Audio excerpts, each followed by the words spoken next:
Hello. देखिए students, last video में हमने पढ़ा था डेंटिशन के बारे में, हमने पढ़ लिया था। ठीक है, हमने टंग के डिटेल स्ट्रक्चर को पढ़ा था। अब नेक्स्ट हम बात करते हैं ह्यूमन डेंटल फार्मूला। ठीक है, डेंटल फार्मूला का मतलब होता है कि हमारी इस जॉज पर ओरल कैविटी के अंदर टीथ का अरेंजमेंट जो होता है वो किस तरह से होता है, उसको हम डेंटल फार्मूला कहते हैं। ठीक है, तो हम पढ़ते हैं ह्यूमन का डेंटल फार्मूला जो होता है वो होता है 2123। ठीक है, 2123/2123, तो उसको हम डेंटल फार्मूला कहते हैं। और इसको हम लिख लेते हैं कि डेंटल फार्मूला हम किस तरह से लिखते हैं। तो लेट्स सपोज हमने कहा कि ये हमारा लोअर या अपर हाफ जॉ है, और इसको हम, ये लोअर जॉ है और इसको हमने यहाँ से दो पार्ट में डिवाइड कर लिया, तो ये हो जाता है इसके अंदर लोअर हाफ जॉ। तो इस लोअर हाफ जॉ के अंदर टीथ का अरेंजमेंट किस तरह से होता है, तो सबसे पहले लगे हुए होते हैं इसके अंदर दो इंसीजर, फिर उसके बाद में एक नुकीला दांत इस तरह से लगा हुआ होता है, इसको हम कहते हैं कैनाइन। फिर आ जाते हैं दो प्रीमोलर, और इन प्रीमोलर का काम होता है फूड की ग्राइंडिंग करना। और फिर उसके बाद में आ जाते हैं तीन मोलर। मोलर के अंदर हम देखते हैं कि जो कस्प होते हैं, जो गड्ढे होते हैं, उनका नंबर ज़्यादा होता है। तो ये इस तरह से हमारा डेंटल फार्मूला यहाँ पर आ जाता है। तो सबसे पहले जो हमें यहाँ पर दो टीथ दिखा रखे हैं, दिस इज़ इंसीजर, तो ये इंसीजर है। फिर उसके बाद में एक आ जाता है इसके अंदर कैनाइन, और फिर दो यहाँ पर आ जाते हैं प्रीमोलर, और तीन आ जाते हैं इसके अंदर मोलर। ठीक है, इट इज़ प्रीमोलर और मोलर। तो इसी तरह से इसको हम लिखते हैं डेंटल फार्मूला को। तो डेंटल फार्मूला को हम यहाँ पर लिख कर देखते हैं। तो डेंटल फार्मूला ह्यूमन का होता है 2123, हमने जैसे बताया अभी। तो यहाँ पर हम लिख लेते हैं डेंटल फार्मूला। तो ये डेंटल फार्मूला होता है 2123/2123। ठीक है, ये अपर हाफ जॉ है और ये लोअर हाफ जॉ है। अगर इसकी हम 2 से मल्टीप्लाई कर देते हैं यहाँ पर 2/2, तो यहाँ पर टोटल टीथ हम देखते हैं कितने होते हैं, 3 + 2 5 और 6 और 2 8 2 16। तो 16 टीथ अपर जॉ में हो जाते हैं और 16 लोअर जॉ में हो जाते हैं, और टोटल टीथ का नंबर जो होता है वो 32 हो जाता है इस तरह से। तो सबसे पहले जो ये दांत हमें दे रखे हैं इंसीजर, फिर उसके बाद में कैनाइन, फिर आ जाते हैं प्रीमोलर और फिर मोलर। ठीक है, तो ये एडल्ट का डेंटल फार्मूला है, और हम छोटे बच्चे का डेंटल फार्मूला भी हमसे पूछ लिया जाता है, तो इससे इसको कंपेयर हम कर सकते हैं। ठीक है, तो ये एडल्ट का है। ठीक है, हम छोटे बच्चे का हम लिख लेते हैं। तो चाइल्ड के अंदर जो डेंटल फार्मूला होता है ये होता है 2102/2102। ठीक है, मल्टीप्लाइड बाई इसको हम कर लेते हैं 2/2। तो टोटल हम इसके अंदर टीथ काउंट करके देखें, 2 और 1 3 और 2 5 2 10। तो 10 तो ऊपर आ जाते हैं और 10 नीचे आ जाते हैं। इस तरह से टोटल टीथ हो जाते हैं 20। और हमने पढ़ा था ये 20 टीथ जो होते हैं वो लाइफ के अंदर 2 बार निकलते हैं। सबसे पहले जो ये 20 टीथ निकलते हैं तो इनको हम कहते हैं टेम्परेरी टीथ या मिल्क टीथ, और बाद में जब ये निकल कर आते हैं तो इसी को हम परमानेंट टीथ कहने लगते हैं। ठीक है, तो ये परमानेंट टीथ के अंदर काउंट कर लेते हैं अलॉन्ग विद 12 टीथ। तो हम यहाँ पर देख सकते हैं कि इस एडल्ट में और चाइल्ड में डिफरेंस कहाँ पर है। तो देखिए यहाँ पर कि ये इंसीजर 2 हैं, और यहाँ पर भी इंसीजर 2 दे रखे हैं। फिर उसके बाद में कैनाइन हमें एक दे रखा है, यहाँ भी कैनाइन एक दे रखा है। लेकिन प्रीमोलर यहाँ पर 2 प्रेजेंट है एडल्ट में, लेकिन छोटे बच्चों में ये प्रीमोलर नहीं होते हैं, ये थोड़ा लेट अपीयर होते हैं। फिर हम देखते हैं कि यहाँ पर मोलर का नंबर हमें दे रखा है 2, और यहाँ पर मोलर का नंबर है 3, यानी कि एक मोलर यहाँ पर एक्स्ट्रा होता है। तो इस एक्स्ट्रा मोलर को ही हम थर्ड मोलर या विजडम टूथ कहते हैं। ठीक है, तो इसको हम लिख लेते हैं यहाँ पर कि ये थर्ड मोलर जो होता है, third molar is called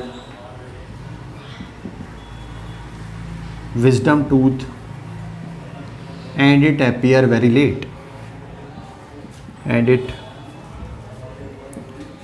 appear very late। ठीक है, और इसको हम कहते हैं कि ये वेस्टिजियल ऑर्गन है, वेस्टिजियल ऑर्गन भी इसको हम कहते हैं, क्योंकि ये बहुत लेट अपीयर होता है और इससे पहले ही हमारी जो फूड लेने की टेंडेंसी या जो हम फूड खाते हैं वो प्रॉपरली हम खाते रहते हैं, तो इसकी बहुत ज़्यादा कोई ज़रूरत नहीं पड़ती है। बस ये लेट अपीयर होता है, इसलिए इसको हम विजडम टूथ या अक्ल दाढ़ को कह देते हैं। ठीक है, तो यहाँ पर ये डेंटल फार्मूला हो जाता है हमारा। एक डेंटल फार्मूला और लिखते हैं हम रैबिट का डेंटल फार्मूला यहाँ पर लिख रहे हैं। ठीक है, ये रैबिट का डेंटल फार्मूला भी आपसे कभी कभी पूछ लिया जाता है और इसमें मेन थोड़ा डिफरेंस होता है। तो हम बात कर रहे हैं रैबिट के डेंटल फार्मूला की। तो रैबिट का डेंटल फार्मूला हम लिख लेते हैं, क्योंकि रैबिट जो होता है वो हार्बीवोरस होता है और हार्बीवोरस एनिमल के अंदर ये जो कैनाइन टीथ होते हैं इनकी कोई ज़रूरत नहीं होती है। ठीक है, क्योंकि उनका फूड जो होता है वो मेनली प्लांट पर वो डिपेंड करते हैं, एनिमल्स को वो मार कर नहीं खाते हैं। तो रैबिट का डेंटल फार्मूला हम यहाँ पर लिख लेते हैं, ये होता है 2033 1023। ठीक है, इसकी हम मल्टीप्लाई कर लेते हैं 2/2 से, तो यहाँ पर हो जाता है 3 + 3 6 और 2 8 2 ज़ा 16 और यहाँ पर हम लिखें 3 + 2 5 और 1 6 2 ज़ा 12। तो अपर जा के अंदर टीथ का नंबर होता है 16 और लोअर जा में हो जाते हैं 12। इस तरह से टोटल टीथ जो होते हैं वो एडल्ट के अंदर, या हम कहें कि रैबिट के अंदर बेसिकली कितने होते हैं, 28 होते हैं। इस चीज़ को हम ध्यान रखेंगे। तो यहाँ पर हमने देखा कि अपर जा के अंदर भी कैनाइन टीथ एब्सेंट हैं और लोअर जा के अंदर भी कैनाइन टीथ एब्सेंट होते हैं। ठीक है, तो इस टीथ के एब्सेंस की वजह से ये जगह जो होती है वो खाली होती है कैनाइन टीथ वाली, तो इसी को हम कहते हैं डायस्टेमा। तो डायस्टेमा का मतलब क्या होता है कि ऐसे एनिमल जिनके डेंटिशन के अंदर एक स्पेस खाली होता है, किसी पर्टिकुलर टाइप के टीथ उनके अंदर प्रेजेंट नहीं होते हैं, तो उसको हम डायस्टेमा कहते हैं। तो रैबिट के अंदर ये डायस्टेमा कहाँ होता है, ये डायस्टेमा होता है इंसीजर और प्रीमोलर के बीच में खाली जगह होती है, इसी को हम डायस्टेमा कहते हैं। एक क्वेश्चन आपसे और पूछ लिया जाता है, हम पढ़ते हैं कि जो एलिफेंट होते हैं उस एलिफेंट के अंदर जो टीथ बाहर की तरफ निकले होते हैं, जो दिखाने वाले दांत होते हैं वो थोड़े डिफरेंट होते हैं। ठीक है, उनका हम ये कह सकते हैं कि फूड इनटेक या फूड के डाइजेशन से कोई लेन देना देना नहीं होता है। ठीक है, वो होते हैं अपर मॉडिफाइड इंसीजर। तो एलिफेंट के अंदर अपर मॉडिफाइड इंसीजर जो होते हैं वो सिर्फ दिखाने के होते हैं और खाने के दांत जो होते हैं उसके अंदर मोलर वो अंदर की तरफ लगे होते हैं। तो ध्यान रखेंगे, एलिफेंट के अंदर जो अपर इंसीजर होते हैं या जो एलिफेंट टस्क होते हैं वो होते हैं अपर मॉडिफाइड इंसीजर। तो हम यहाँ पर ये बात लिख लेते हैं, एलिफेंट टस्क ये क्या होता है, अपर मॉडिफाइड इंसीजर, अपर मॉडिफाइड इंसीजर। ठीक है, तो लगभग ये डेंटिशन से जुड़ी हुई हमारी सारी बातें कंप्लीट हो जाती हैं। ठीक है, अब हम नेक्स्ट स्टार्ट करते हैं कि अगर हम एलिमेंट्री कैनाल का कहीं से भी सेक्शन काट कर देखते हैं तो सेक्शन काट कर देखने पर हमें 4 लेयर्स उसके अंदर दिखाई देती हैं। सबसे बाहर की लेयर होती है सिरोसा, ठीक है, जो कि एक थिन मेसोथीलियम होती है। विसरल ऑर्गन की ये एपिथीलियम होती है। दूसरी होती है मस्कुलरिस, फिर तीसरी होती है सब म्यूकोसा और चौथी लेयर होती है इसके अंदर म्यूकोसा। ठीक है, और इंटेस्टाइन के अंदर म्यूकोसा की जो लेयर होती है उस पर हम पढ़ते हैं फिंगर लाइक प्रोजेक्शंस बने होते हैं जिनको हम विलाई कहते हैं, और इन्हीं विलाई पर माइक्रोविलाई लगे हुए होते हैं और जो सरफेस एरिया ऑफ एब्जॉर्प्शन को बढ़ा देते हैं इंटेस्टाइन के अंदर।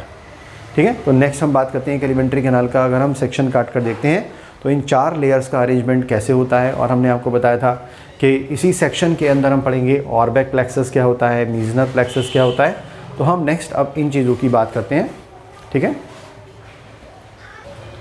तो अभी हमने बात करी डेंटिशन की, डेंटल फार्मूला की। अब हमने कहा कि इंटेस्टाइन का हम अगर सेक्शन काट कर देखते हैं तो उस सेक्शन का हमें किस तरह से ये सेक्शन दिखाई देता है। तो हम इंटेस्टाइन का अगर कहीं से भी सेक्शन काट कर देखते हैं तो उसके अंदर 4 लेयर्स हमें दिखाई देती हैं। ठीक है, जैसे हमने यहाँ पर लिखा है कि सबसे बाहर की तरफ ना, outermost layer of the section of intestine is known as serosa.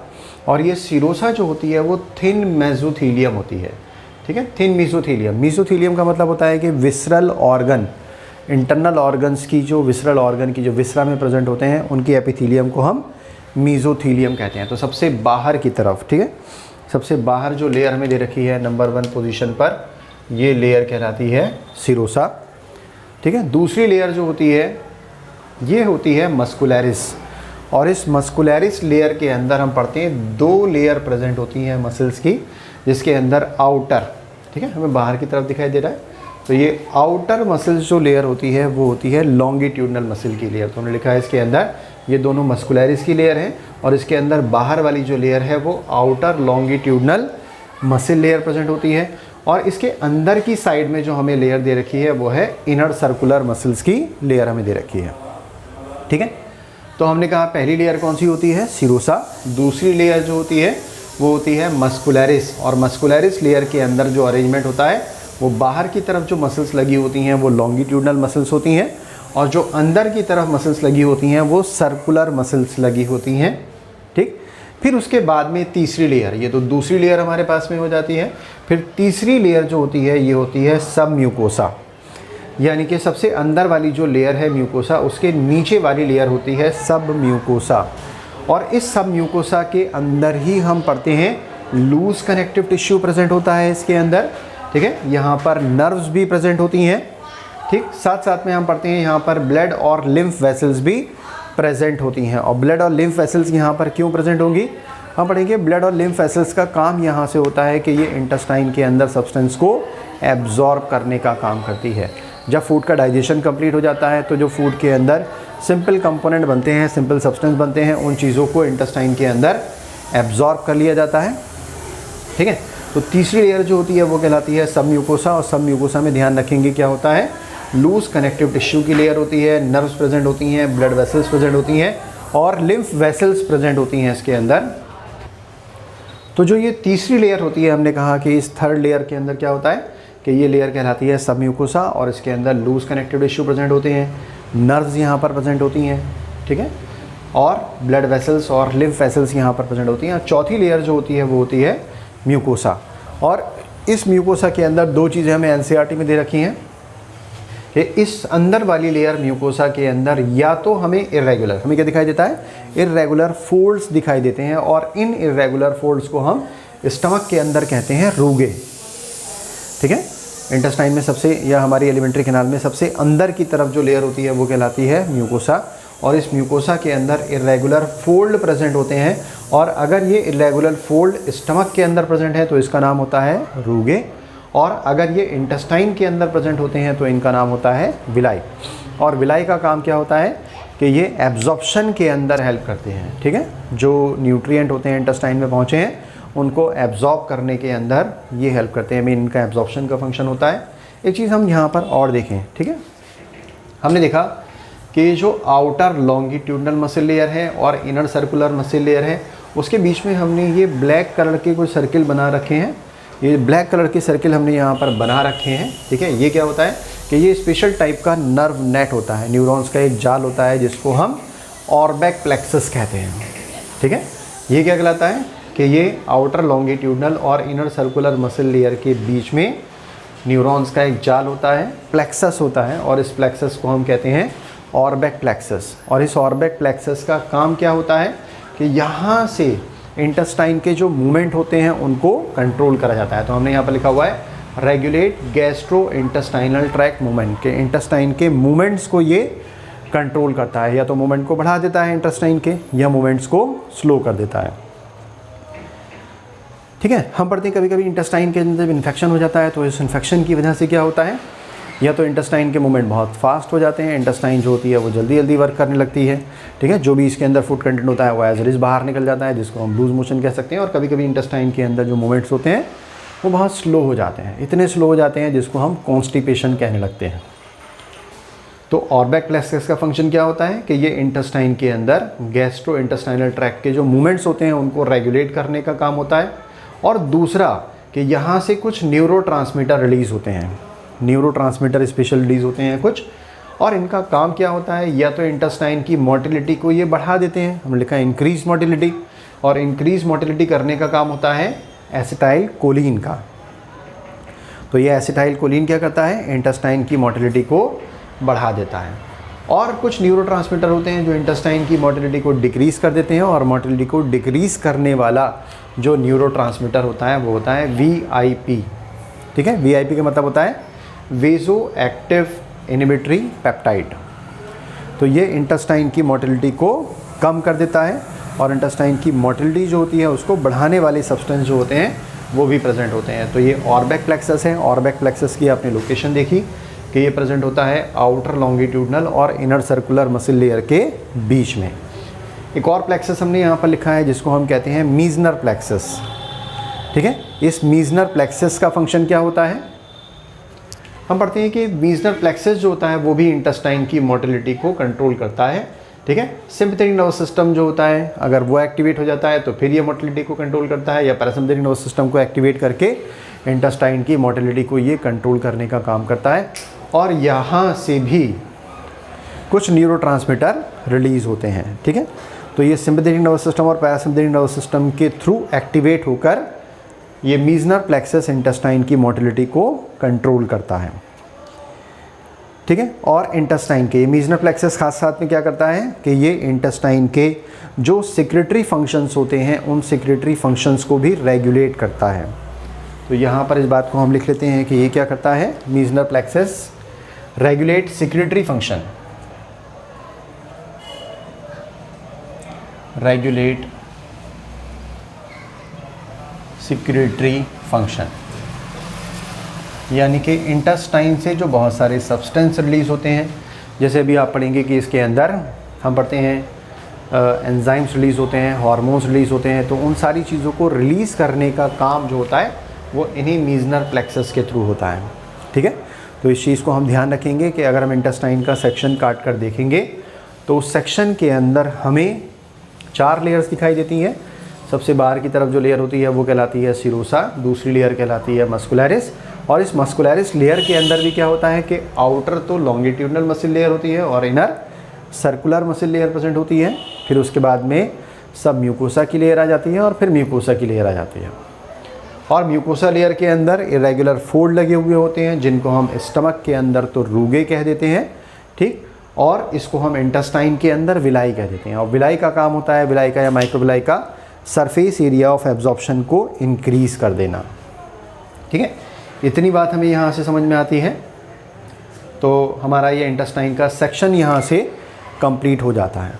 तो हमने पूरे एलिमेंट्री कनाल को पढ़ा, हमने ओरल कैविटी को पढ़ा, हमने एसोफेगस को देखा, फेरिंक्स को देखा, स्टमक को हमने देखा कि 4 उसके अंदर पोर्शंस होते हैं। ठीक है, कार्डियक, फंडिक, पाइलोरिक और कॉर्पस या बॉडी होता है। फिर उसके बाद में स्मॉल इंटेस्टाइन के 3 पार्ट होते हैं, ड्यूडिनम, जेजुनम और इलियम। फिर लार्ज इंटेस्टाइन के 3 पार्ट होते हैं, सीकम, कोलोन, रेक्टम। ठीक है, और फिर उसके बाद में एनस आ जाता है। तो एनस जो होता है वो क्या करता है कि जो वेस्ट मटेरियल होता है उसको बॉडी से बाहर निकालने का काम करता है। और एनस पर भी हम ध्यान रखेंगे एनल स्फिंक्टर लगे हुए होते हैं, तो वहाँ पर भी कुछ सर्कुलर मसल्स लगी होती हैं जो क्या करती हैं कि उस रेक्टम के अंदर वेस्ट मटेरियल को स्टोर करके रखती हैं। जब हमारी मर्ज़ी होती है तो उस टाइम पर हम डेफिकेशन कर पाते हैं, उस वेस्ट मटेरियल को बॉडी से हम बाहर निकाल देते हैं। ठीक है, तो वहाँ पर भी 2 तरह के स्फिंक्टर लगे होते हैं, anal sphincter. Inner anal sphincter जो होते हैं वो होते हैं स्मूथ मसल्स के बने हुए। स्मूथ मसल्स आपने पढ़ रखा है, ये ऐसी मसल्स होती हैं जो हमारे कंट्रोल में नहीं होती हैं, जिनको हम अपनी मर्ज़ी से नहीं चला पाते हैं। ठीक है, तो इनर एनल स्फिंक्टर जो होता है वो होता है स्मूथ मसल्स का, और आउटर एनल स्फिंक्टर जो होता है वो स्केलेटल मसल्स का बना हुआ होता है। स्ट्रिएटेड मसल्स बेसिकली उसको हम कह सकते हैं उनका बना होता है, और वो हमारे वॉलंटरी कंट्रोल के अंदर होता है। तो हमारी ये बात यहाँ पर कंप्लीट हो जाती है। अब नेक्स्ट सेक्शन के अंदर हम स्टार्ट करेंगे, हम पढ़ेंगे सैलिवरी ग्लैंड की हम बात करेंगे, हम बात करेंगे लीवर की, लीवर के डक्ट सिस्टम की हम बात करेंगे। ठीक है, डक्ट सिस्टम के साथ साथ में हम देखेंगे कि लीवर से जो बाइल जूस का सिक्रेशन होता है, बाइल कहाँ पर स्टोर होता है, कैसे वो बाहर निकलता है, बाइल पिगमेंट क्या होते हैं, बाइल सॉल्ट क्या होते हैं। फिर हम बात करेंगे पेनक्रियास की, और पेनक्रियास के अंदर हम पढ़ेंगे कि इसका एंडोक्राइन पार्ट क्या होता है, एक्सोक्राइन पार्ट क्या होता है, और बेसिकली एंडोक्राइन पार्ट के हम थोड़ा सारा डिटेल में जाकर पढ़ेंगे इंसुलिन और ग्लूकागॉन कि ये किस तरह से ब्लड में शुगर के लेवल को कंट्रोल करते हैं। डायबिटीज़ क्या होती है, डायबिटीज़ मेलाइटस क्या होती है, टाइप 1 डायबिटीज़ मेलाइटस क्या है, टाइप 2 डायबिटीज़ मेलाइटस क्या है। ठीक है, तो उसको हम पूरी तरह से समझेंगे, एक एक पॉइंट हमें पूरी तरह से समझ में आएगा। तो हम अपनी नेक्स्ट वीडियो के अंदर बाकी चीज़ों को शेयर करेंगे। ठीक है, एक्सटर्नल ग्लैंड्स की हम बात करेंगे, फिर इंटरनल ग्लैंड्स की हम बात करेंगे, और जल्दी से जल्दी हम इस चैप्टर को ख़त्म कर फिर रेस्पिरेटरी सिस्टम तक आएंगे। तो आप लोगों से रिक्वेस्ट है कि आप लोग लगातार वीडियो जो है वो देखते रहिए। वीडियो को लाइक करते रहिए, जो भी पॉइंट समझ में नहीं आए उसके अंदर आप कमेंट्स कर सकते हैं, ठीक है। साथ साथ में इसको शेयर कर सकते हैं, अपने जो फ्रेंड्स हैं उनसे आप कह सकते हैं कि इस चैनल को सब्सक्राइब करें, ठीक है, ताकि हम ज़्यादा से ज़्यादा और वीडियो आपके लिए बना सकें। बायोलॉजी को जितना सिंपल हो सके उतना सिंपल हम आपके लिए बना सकें, ठीक है। तो इस चीज़ का आप ध्यान रखें, ज़्यादा से ज़्यादा पढ़ने की कोशिश करें। एनसीईआरटी की लाइन टू लाइन पढ़ें, आप इन नोट्स को पढ़ें, ठीक है, इन वीडियोज़ को देखें, और उसके बाद जिस भी कॉम्पिटिटिव बुक्स के आप ऑब्जेक्टिव क्वेश्चन लगाते हैं उनके क्वेश्चन लगाएं। उन क्वेश्चंस के अंदर भी कहीं आपको कोई प्रॉब्लम आती है, कुछ समझ में नहीं आता है, तो आप मुझे कमेंट सेक्शन के अंदर वो टाइप करके बता सकते हैं। I will definitely answer you, मैं आपको आंसर देने की पूरी कोशिश करूँगा, ठीक है। तो ये हमारी बात यहाँ पर कंप्लीट हो जाती है। अपना नेक्स्ट वीडियो अपलोड करेंगे और उसके अंदर हम बात करेंगे सैलिवरी ग्लैंड की, हम बात करेंगे लीवर की और पेनक्रियास की बात करेंगे। फिर हमारा डाइजेशन का जो प्रोसेस है एक्चुअल वो स्टार्ट हो जाएगा। कार्बोहाइड्रेट का डाइजेशन कैसे होता है, प्रोटीन का कैसे होता है, ठीक है, फैट का, न्यूक्लिक एसिड का डाइजेशन कैसे होता है, इन चीज़ों का एब्जॉर्प्शन क्या होता है, और लास्ट में हमें कुछ डिजीज़ दे रखी हैं। उन डिजीज़ को भी हम डिटेल के अंदर जाकर पढ़ेंगे कि ये एक्चुअल में डिजीज़ किस वजह से होती हैं और इंटेस्टाइन को ये कैसे डैमेज करती हैं। तो वहाँ से हमें वो सारी बातें समझ में आ जाती हैं, ठीक है स्टूडेंट्स, बाय।